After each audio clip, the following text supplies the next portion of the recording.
Well, hello, Beady friends. Welcome to the latest class by Beadalon by me. My name is Meredith, and like I said, I work for a company called Beadalon. Artistic Wire is another one of our brands. And as we are waiting for everybody to bop on here, I would love to know, of course, as we do in the beginning of all of these classes, where you're from. And I have been really curious to know if this is the first class you have taken with me, or if you have taken a lot of my classes. So just let me know where you're from and if this is your first class, or if you have done more than one class with me. And then once everybody bops in, we will get started. So again, my name is Meredith, and okay, so Lisa's here. It is her first class, and I want everybody to know that this class is being recorded. So if I go a little too fast over it, or over a certain step, or if there's something that I'm not being clear about, you can always at the very end go back and rewatch over and over again. This is a fairly simple project though, and we will be making along together today. Sometimes we kind of have to do cooking show style, where I zip ahead to the very end because it takes a little bit longer than the hour and 10 minutes that we have here for class. But today, I think no problem we'll be able to get everything all done all together. So it looks like we have people from all over the country, some newbies, and then some people who have been with me for a while now. So quick plug, this is my 15th class, I think, that I have done for the jewelry making series with Michaels. I am just so honored and humbled to be asked to continue to do these classes over and over again. But each class is building. So we're learning new skills, we're building new skills, and I will refer back to past classes that I have taught as I'm teaching today as well. So after today, of course, feel free to go back into the archives. If you go back onto the Michaels community classroom, you'll see all of the classes from me, from other makers. I was actually just scrolling through right before I came on live, looking at all of the knitting and crocheting classes. So whatever you want to learn, whatever kind of creative outlet you want to explore, Michaels is going to have a class for that. So, oh my goodness, Tanya is here and she has watched all of my classes. That's fantastic. Oh my gosh, welcome back. So what are we making today? You saw the photo. So, but I want to just remind everybody that we are making this very fun exposed wire. It's not really a bangle, but a bracelet. And I love this technique because it really harkens back to kind of the roots of Beadalon. And for those of you who don't know, we are a manufacturer, a US manufacturer of wire. So in our facilities in Pennsylvania, about an hour outside of Philadelphia, we actually strand and make the wire. We also make memory wire and a couple of other pieces, parts, and findings as well. So it's nice to be a part of an American company and a company that is manufacturing here in the US, employing Americans. I don't know, I feel like I was off on a tangent for a second there. I apologize. So way back when, our big focus since we make the wire was on making designs where the wire was exposed. So we have all different colors of wire that we use, and there are a couple of different ways that I like to use our colored wire, and I'll mention them as we go along. But this project today really showcases how beautiful wire can be. And I always laugh at myself when I geek out about wire and how much I love it. I have been with the company for 13 years now, so it's kind of in my bones, in my DNA, to be super excited about something as silly as wire. But you'll hear that come across as I'm teaching today. So Felicia, I think we're ready to come down to the overhead camera so we can talk about the materials and the tools and the beads, of course, that we are using in our class today. So let's see. First things first, let's talk about the wire, because that is really the star of the show here in our project. So you can see that there are, of course, fun beads here, but also this beautiful gold wire that is between each of the beads and really being highlighted. As we're going along, I did also want to mention that Kelly is here in the chat room. And what she will be doing is not only posting each set or each instruction step as we go along, but she was also here to answer any questions that you have. So if there's a specific thing that you are wondering about, go ahead and put that in the chat, and hopefully I will see it as it's scrolling by. But if I don't, Kelly will either stop me if it's something that she thinks that I should address in class, or she'll actually go ahead and answer it for me in the comments. Unfortunately, if you're watching on YouTube afterwards, you won't be able to do that, but hopefully I will have all questions answered. Another thing I want to mention as I'm going through all of the materials that we are going to be using today is this is such a substitutable project, if that's a word. Is that a word? So for any of these materials that I am showing today, you can substitute something else. And I'll mention a couple of the different substitutions you can make as I'm going along. But that's what makes this such a great project, because I can almost guarantee if you have a stash, even a fraction of the stash that I have in my beading room, you'll be able to make something using this technique. Maybe not these exact materials, but something very, very similar for this look. So the first thing that I'm going to be using is the gold color wire out of this variety pack. And in this variety pack, you can see there's gold, silver, and then champagne color. I love that champagne color. It's so, so pretty. But I thought this nice warm gold color would be perfect for, a Halloween themed bracelet.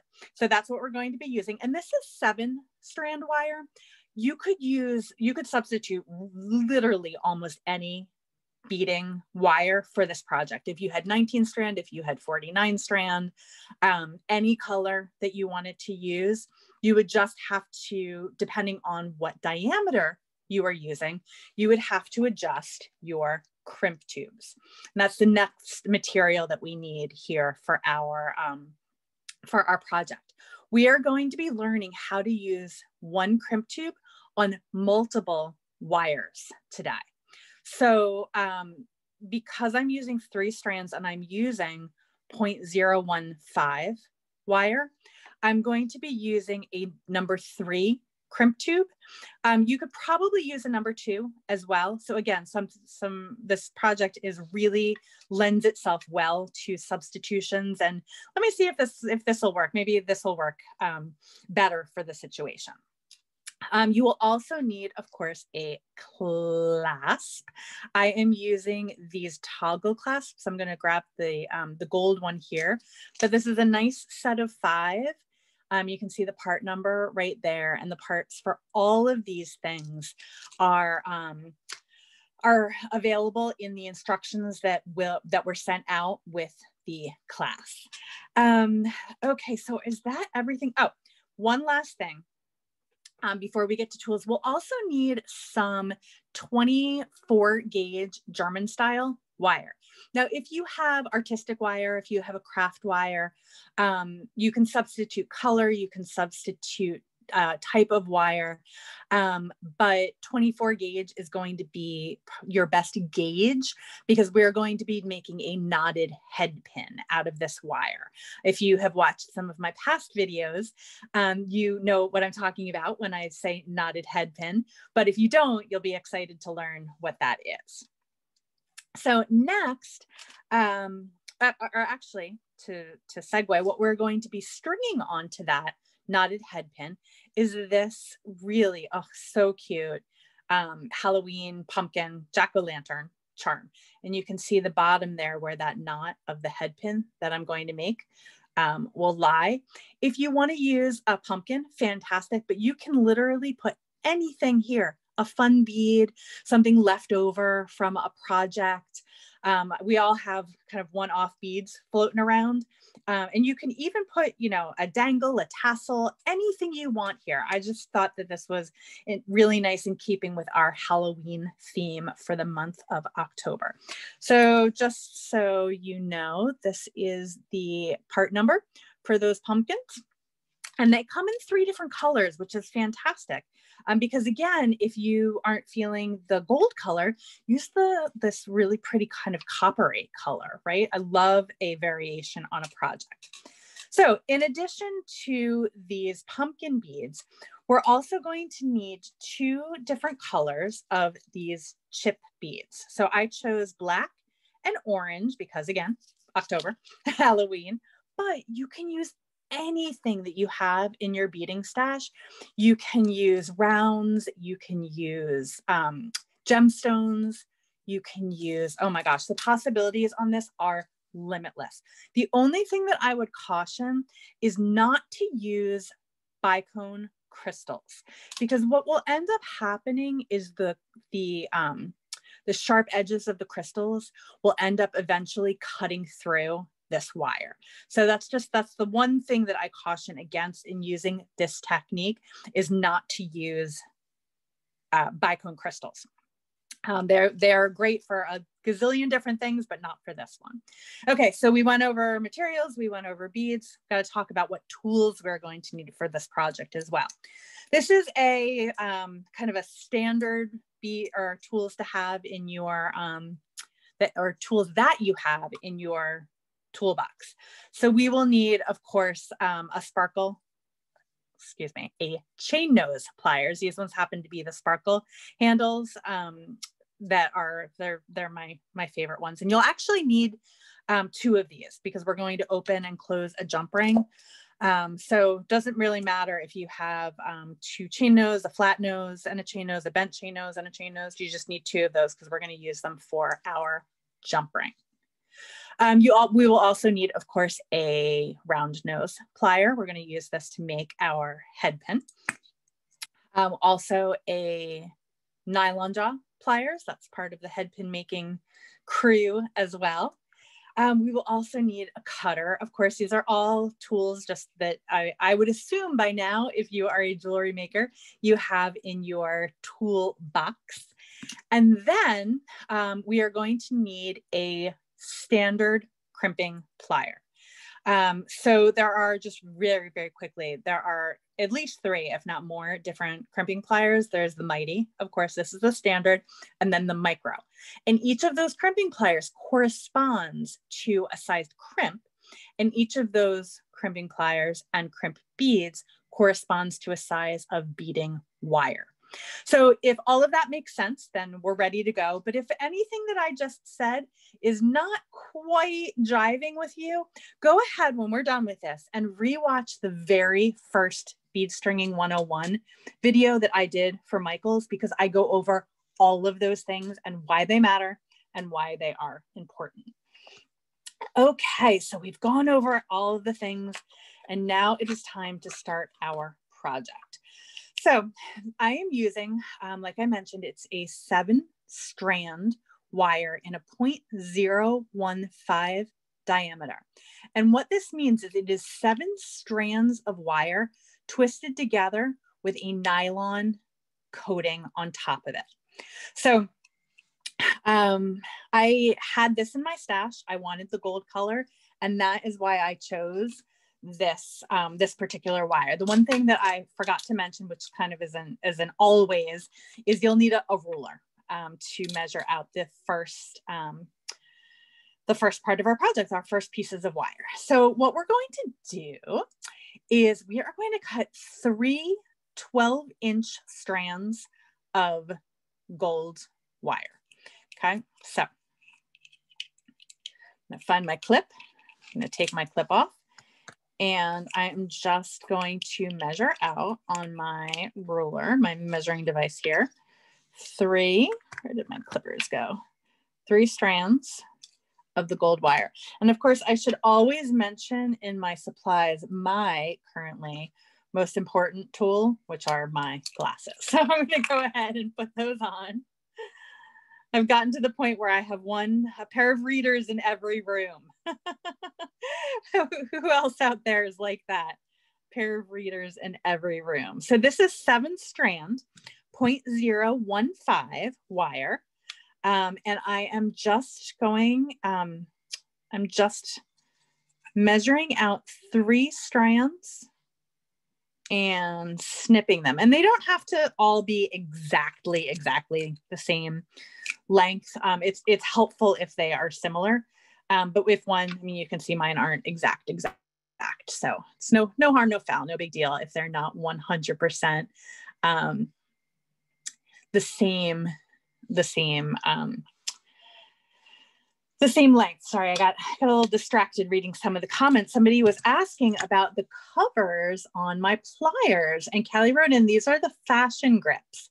And you can only find them on the michaels.com website. They're not currently sold in stores. They might be sold in a couple of stores, but they're not sold in my store. But if you go to the Michaels website, you can find them. So just a quick tip, and I love to give little tips and tricks peppered in with my tutorials. I always find it a little bit difficult to get these open with my nails, especially if I have the powder dip on and I need to get them filled with manicure. So by using my chain nose pliers, you can just pull that off. And then you're going to need 2, I tapped out a couple more, but you're going to need 2 of the crimp tubes. And these are size 3 crimp tubes. You could probably also get away with a size 2 as well. Again, this is a very substitutable, it's my word. I don't know if it's a for real word, but it's my word for today, a substitutable project. Okay, so now what we're going to do is we are going to take all of these wires, all 3 of them, and we are going to thread them through this crimp tube. So we're taking all 3 wires through the crimp tube. So if it's helpful just to think of all 3 of these wires as one wire, go ahead and do that. But we're just putting all 3 of them through that crimp tube. No big deal. Now, what I should have done earlier is freed my toggle clasp from its place here on the pack, but I'm just going to pull that off right like that. So anyone who was curious about how to free your toggles, all you have to do is just yank them off. Nothing too fancy, nothing too glamorous. Okay, so let's take that there. Okay, perfect. And now what I'm going to do is I'm going to use, and I always, out of a force of habit, I don't know why, I think that there's a reason, but I almost always start my bracelet with whatever the smaller side of the clasp is. So in this case, the smaller side of the clasp is the toggle portion rather than the ring. So I'm sure when I was first learning, somebody must have taught me to do it that way. But no matter what I'm using, if I'm using a tag and a lobster claw, or if I'm using, I don't know, any other kind of clasp, I always start with the smaller one. So maybe it's counterintuitive. Maybe you do it a different way, but that's how I do it.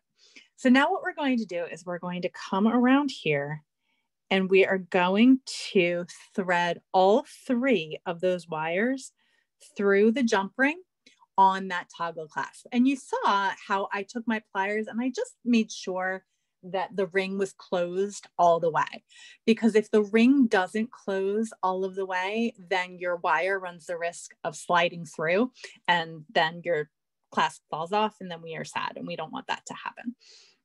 So now what we're going to do is we are going to fit as many of these wires through this crimp tube as we can.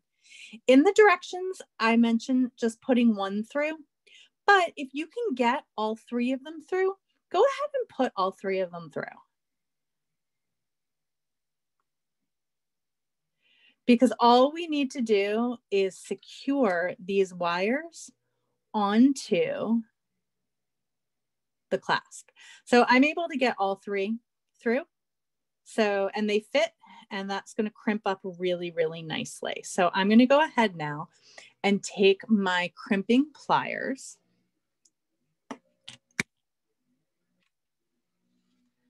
And again, that very first video that I did, I break down the crimping very slowly, and we do it a whole bunch of times. But I feel like by now many of us should know how to crimp. But just real quick, it is a 3-step process. So you can see in my crimping pliers, there are 2 openings, one that's closer to my finger and then one that's closer to this finger. So I do,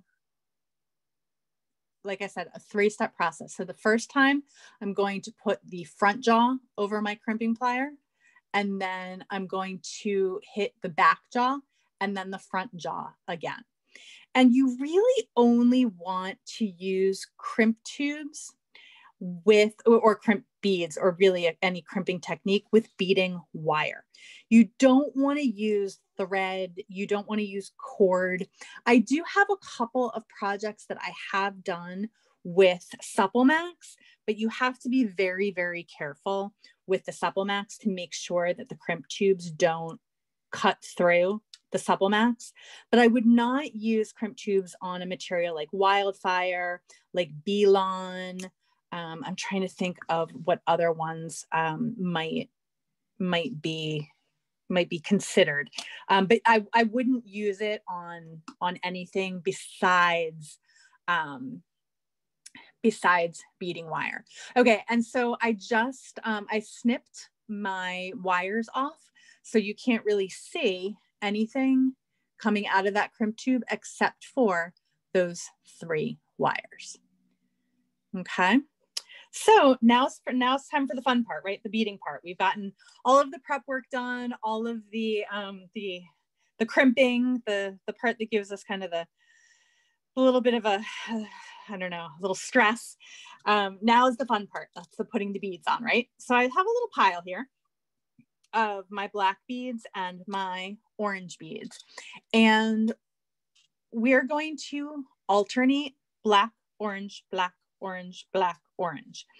And we are going to alternate putting those beads over, make those nice and separated, over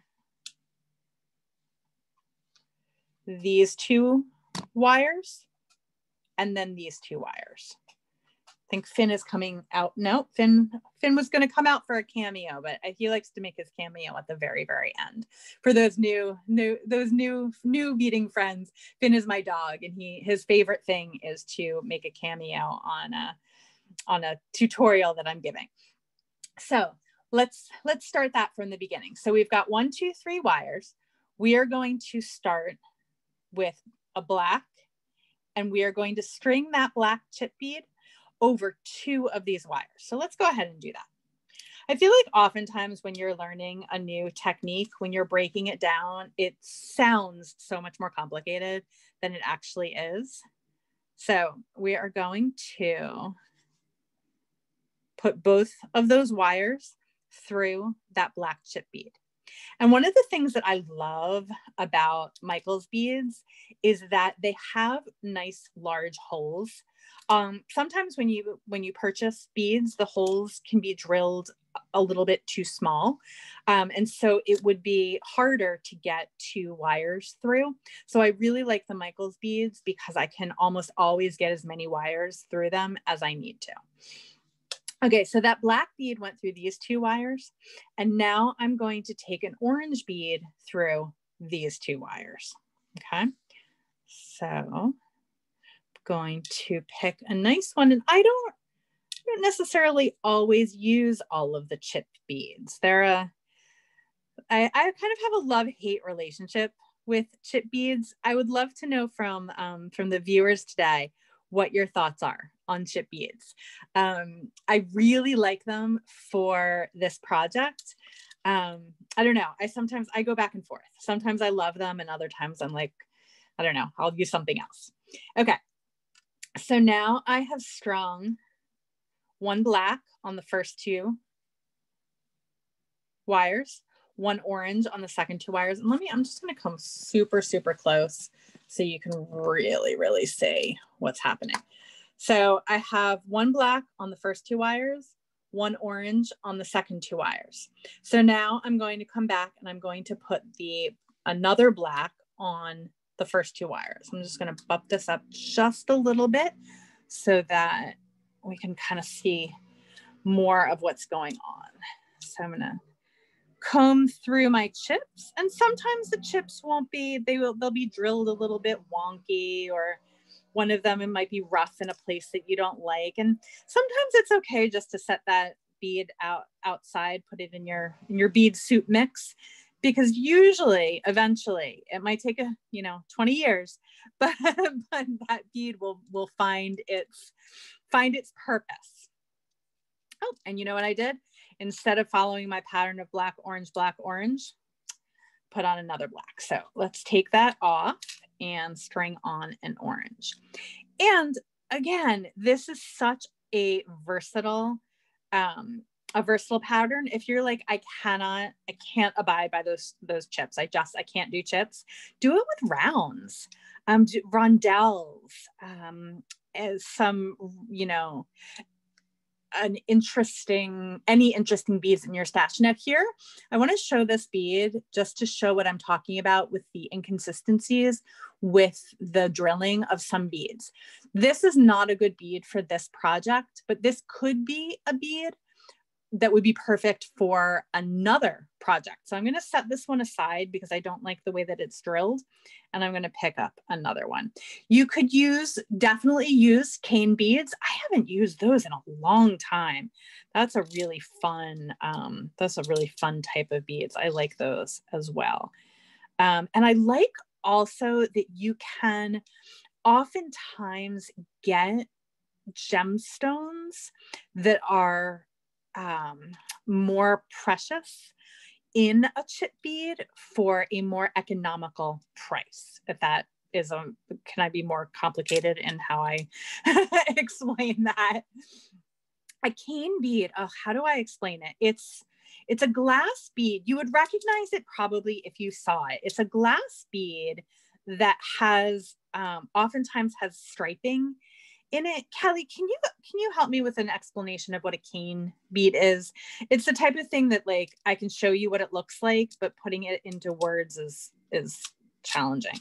All right, I'm just going to snip this apart because I'm not loving any of the shapes on my bead board right now. And I love, part of what I love about teaching classes and when people ask questions or make comments in the comments is I learn also. I haven't thought about designing with cane beads in ages, and now all of a sudden I have like a million ideas running through my head. But once again, I would caution against using something that had real sharp edges. And really, you're only going to find that if you want to use crystal bicones. I can't really think right now of another bead that would have an edge like that, but I'm sure one exists out there someplace. And depending on the bigness of your beads and the heaviness of your beads, you might want to consider bumping up to a thicker wire. Also, if you want your wire to be more prominent in the design, also, if all you have is a thicker wire. So for example, part of the reason, very honestly, that I used this particular wire in this project is because I wanted gold color wire, so a shiny gold wire, and I only had it in the 7-strand 015. And so since that's sometimes necessity is the mother of what beads you use in a project, so that is what I thank you, Cheryl. That is a really those are the words I need. A glass striped tunnel shaped bead. Yes. Yeah, and they are available. Polymer clay would be an amazing material. You could make your own beads for this, right? You could make your own beads in whatever color palette you chose. This would be a great design also for the holidays. If you wanted to do it in silver with either red and green for Christmas, or for Hanukkah, you could do blue and silver. If you wanted to do it for Kwanzaa, that would be another color palette that you could use. For Valentine's Day, I mean, it's really whatever fun beads you have in your stash. And also, as you can see, it doesn't take up that many beads. So let's see, 1, 2, 3, 4, 5, 6, 7, 8, 9, 10, 11. So 22 beads total. So 11 of each color for a decently sized bracelet. I think this one is probably 7.5 or 8 inches. I usually make them a little bit bigger when they're being photographed because a bigger bracelet, I think photographs a little bit nicer, right? Even though it might be a little bit too big for wearing. That's another little pro tip in there. Let's see. So we are nearing the end. I said that there were 11 beads. So let's see, how many do I have on each side? 1, 2, 3, 4, 5, 6, 7, 8, 9. Okay, we've got a couple more to go. And then we're going to get everything tightened up. Okay, so a couple more beads. And it would also be really fun to make this with like little jingle bells. It's a nice design to use up maybe a couple of leftover beads that you have, and just to really focus on and highlight. Oops, highlight. That's what happens when I'm chit-chatting and thinking of new ideas. I get my color pattern all wrong. So one of the questions that I get asked a lot, especially when making bracelets, is how do I size bracelets? How do I figure out how big to make my bracelet?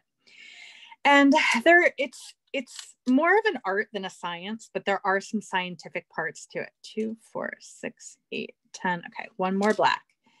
And I think I ended on a black, so I'm going to end on a black here. So if you're making a bracelet for yourself, the easiest and best way that I have found is to find a bracelet that I like how it fits. And different people have different preferences for how they like bracelets to fit.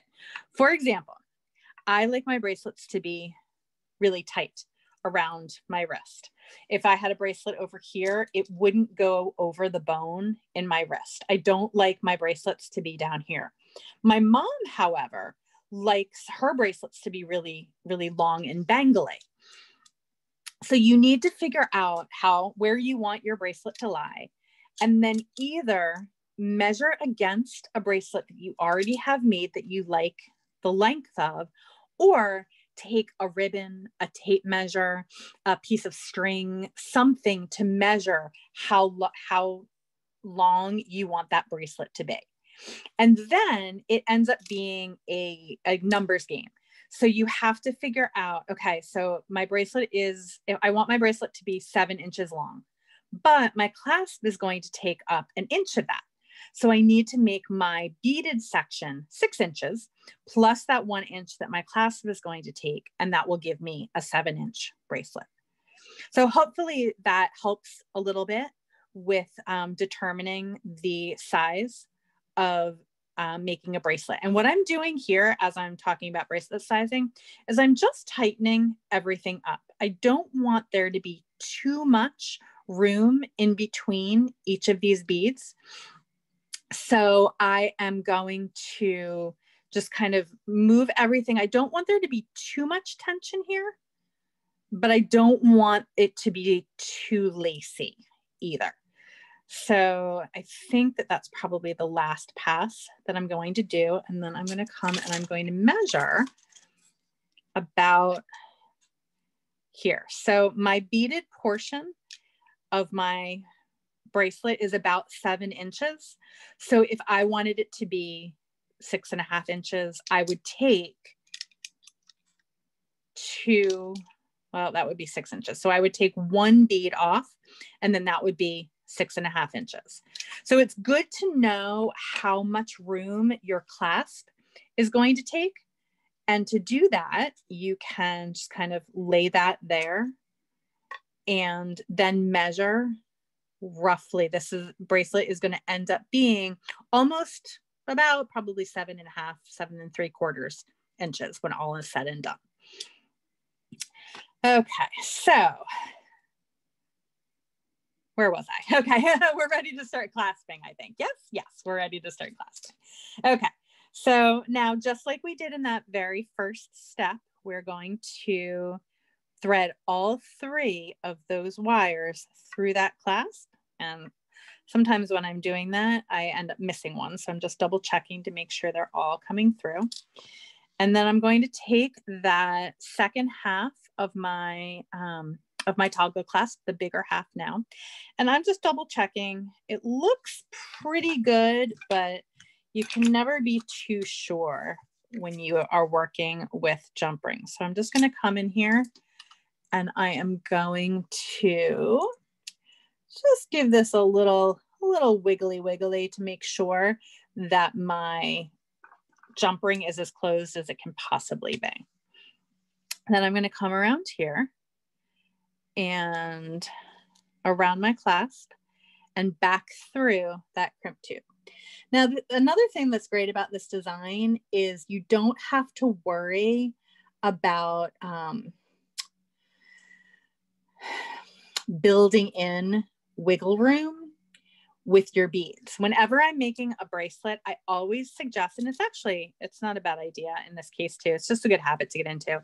Before I do any final crimping on my design, I always close my bracelet. One of the things that I see people wanting to do when they're making bracelets is to hold it up like this, tighten everything up as tight as you can, and then crimp it here. But what ends up happening is when you do that, you haven't built in enough room so that your beads can move freely. So one of the questions that we get the most at Beadalon is, my wire broke, what happened? Well, generally what happened is you strung it way too tight and the beads didn't have any place to move. So all they did is move against the wire and cut that wire. So it's always just a good habit to get into before you do that final class or that final crimp to close your bracelet. It also, the same holds true for necklaces as well. And of course, anklets by default. So once again, that 3-step crimping process, I'm going to come in here in the front jaws of my crimping pliers. I'm going to move back to the back jaw of my crimping pliers, which turns that crimp into a little half moon shape. And then I'm going to come in here with the front of my crimping pliers and finish that crimp. And once again, if you need a little brush up on crimping, please feel free to go back and watch the very, very first video that I did and talking all about wires and crimps and crimp tools and everything that you need to know. And then when you're done with that, I always give it a little tug to make sure that it took. And then I'm going to come in here and always with the side of your cutters against what you're cutting. I'm going to come in here and I'm going to snip off all of those wires. Okay. And if you want, you can put a crimp cover over, over those crimp tubes as well. But I kind of like the smallness of, and not adding extra beads, but that is a personal preference for you. So now I'm done with the bracelet part, right? And now it's time to make our little head pin to dangle our pumpkin off of. So if you have head pins, great. You can just use a head pin and not worry about making your own. But I find that not only do I never have a head pin at the handy, I like making head pins in the colors to match my project. So And also I think that the knotted head pin is it's a really fun technique and I love showing it. So I'm taking way more wire than I need. This is about 5.5 inches. And the tools that you need to make this head pin will be your round nose pliers, your nylon jaw pliers, and your regular chain nose pliers. I think that's it. Oh, and cutters, of course. So the first step for the knotted head pin is to take the wire on the very, very tips of the head pin. And one of the reasons why I love the sparkle handle round nose pliers is because they have a very thin tapered jaw. So it allows you to make this initial coil very, very small. So what I'm doing is I'm holding the very tip of the wire and the very tip of the pliers. So I'm not holding it up here. I'm not holding it out here. I'm holding it in the very, very tip. And what I'm going to do is I'm going to rotate my wrist to create a coil. So I'm not making a spiral. I'm making a coil. So that wire is nestling against itself. So coil, not spiral, right? Okay. And then the next step, so you go around 3 times. You can go around 2 times if you want. I'm not one of those teachers who's like, you have to do it exactly this way. If you'd rather go around 2 times, go around 2 times. It's great. And now you're going to take your thumb and just push that wire so that everything is now in a straight line. Okay, so now we can go ahead and take it off of the pliers, put your pliers down, and then flip the whole thing around. Okay, so everything was facing off to the left. Now it's facing off to the right. And this is where, when I teach this is where I like to say that the magic happens. What I'm going to do is I'm taking this end here and I'm going to bend it and thread it back through that coil. And the last class that I taught, the one with the blood drip necklace, I go over this technique over and over and over and over and over again. But since we are recording this video, if you wait, it's usually about 24 to 48 hours before they go up.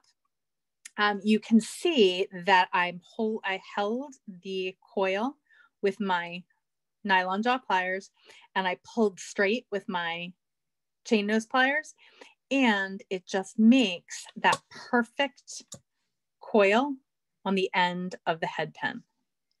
Super cute, right? So now I can come and just, because it's a bead, we're just going to thread that pumpkin onto my now head pin, right? I just had a little scrap piece of wire, really. And I was able to turn it into a head pin. So now, some of you might have been wondering why this little line is on my pliers. Let me take that off so you can really see. So I take a permanent marker and I mark my pliers where I like my wrapped loops to start. This way, they are all generally about the same size, and it really helps me to know where to hold my pliers, and I don't have to worry about, is it too close to the tip? Is it too close to the end? And I'm going to get consistent loops every time. So many people are, I should say not, there are many ways to do a wrapped loop. This is how I do mine. So I'm holding it in my right hand, and with my left hand, I'm just bending the wire over at about a 45-degree angle. And now what I'm going to do is rotate my pliers. So I have them horizontal right now. I'm going to turn them so that they are vertical. So let's get that a nice awkward, but good angle for everybody to see. So then what I'm going to do is with my left hand, my best tools, my fingers, I'm going to pull that wire around the top jaw of the pliers and bend it down at basically whatever this 45-degree is angle, but done this way. And now my loop is over the top jaw of my pliers. I'm going to move it so it is in the bottom jaw of my pliers. And now I'm going to switch hands. So again, different people doing this different ways. This is how I learned how to do it and how it works for me. So now you can either use your fingers, but I like using pliers. I feel like it gives a much better bend. And I'm going to pull that end over toward me.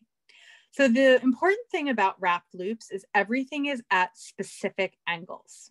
And this specific angle is a 90-degree angle. Let's see how close we can get that. Oh, there we go.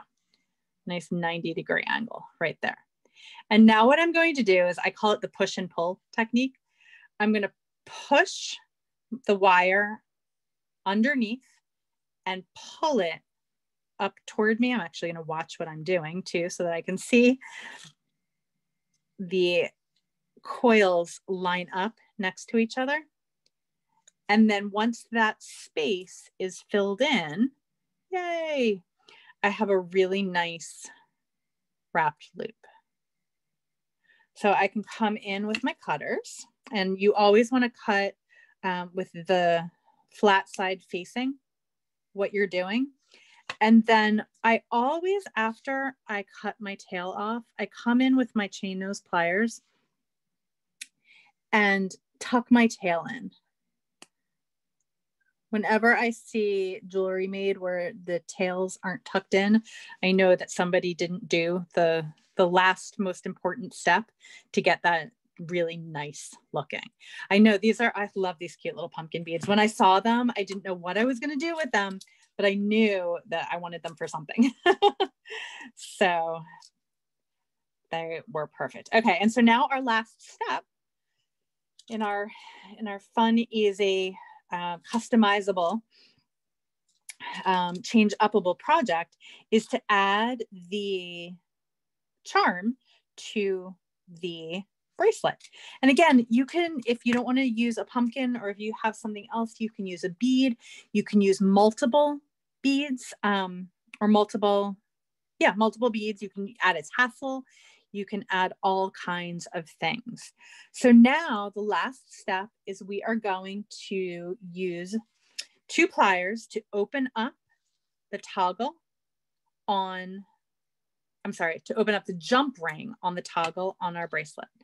And then we are going to slip our charm on. And you can see when I'm opening up and closing that jump ring, I'm going back and forth. I'm not opening it like this way. I'm opening it this way, because you don't want that jump ring to get misshapen. And you also don't want there to be a gap in the end of the jump ring. And you can see mine isn't quite perfect. So I just want to make sure that everything is perfect there. There we go. Oh, it is so super fun. And because I'm definitely a more is more kind of a gal, I would dangle so much stuff off of this jump ring, and maybe even come in over here. That might be overkill, but definitely to dangle a lot of different things. You could do a couple more chips also, since you would have so many chips left over after making the bracelet. But you can see for my wrist and for my liking, this is a little big, but for your wrist or for your liking, this might be just perfect. Another quick tip before we finish up is to make an adjustable clasp for your bracelet. And that takes out all of the guesswork, all of the challenges of sizing if you make your clasp adjustable. And if you go back and watch the projects that I made using the jewel loom, you will see that technique. Doesn't work quite as well with the wire. I have tried, but if you're using like a parachute cord or a polyester cord, or even the Beadalon polyester cord that that Beadalon sells at Michael's. That is a perfect material to make an adjustable. So Felicia, I think we are ready to come back to front. We did a great job today on a very a pretty simple project, but a project that offers the opportunity to practice and to use a lot of the skills that we have been building on over these past couple of months for the Beadalon classes that I have been doing for Michael's. So quick spoiler alert, a little tease. Next week, we are doing wire wrapping, another pumpkin ornament. We'll be using square wire and half round wire. It's going to be a doozy. Every class that we've done up until and including today, I've been like, I've got this, no problem. But next week is going to be a little bit of a challenge. It is definitely an advanced technique. So if you are interested in learning an advanced technique of wire wrapping a pendant, we're gonna talk about a lot of stuff. We're gonna learn a lot of stuff. So it'll be a great class for next week. And you can sign up for that on the Michael's Community Classroom. I believe it's called Wrapped Pumpkin Pendant or something, but you'll see it you'll know it when you see it for sure.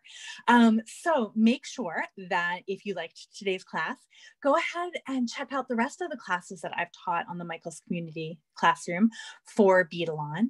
And I believe that Kelly has posted the link, but it's very easy. You just go to the Michael's class or the Michael's website, go to the classes and events section, and then the community classroom will pop up.